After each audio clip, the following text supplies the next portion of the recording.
Eighth pay commission साथियों, इसका बहुत लोगों को, सरकारी कर्मचारियों को बहुत इंतजार होता है। और इंतजार क्यों ना हो, क्योंकि उनकी सैलरी पर ये बहुत इम्पैक्ट डालता है। बिल्कुल इस समय चर्चाएं फिर से जोरों पर है। हालांकि 2026 में जो इस बार पे कमीशन लगना है, उसके लिए ऑलरेडी एक सिफारिश जो कमेटी है उसका गठन केंद्र सरकार द्वारा कर दिया गया है।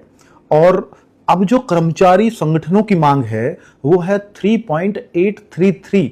ये फिटमेंट फैक्टर वो चाह रहे हैं, यानी इतने गुना सैलरी, बेसिक सैलरी को इतने गुना किया जाए। फिटमेंट फैक्टर ये होता है।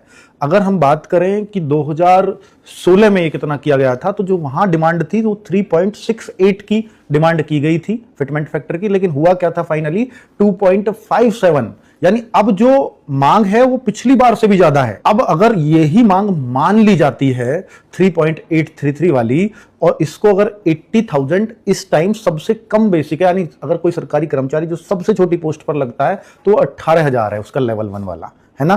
तो 18,000 में अगर हम 3.833 की मल्टीप्लाई कर देते हैं तो ये करीब 69,000 रुपए उसकी बेसिक सैलरी बनती है।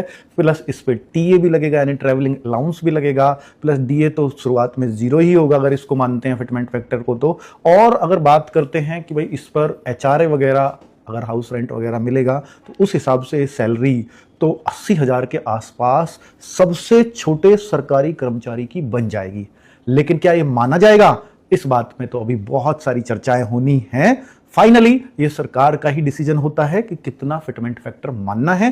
पर यह जरूर है कि एक अच्छी खासी सैलरी में वृद्धि इस 8th पे कमीशन में देखने को मिलने वाली है। Thank you.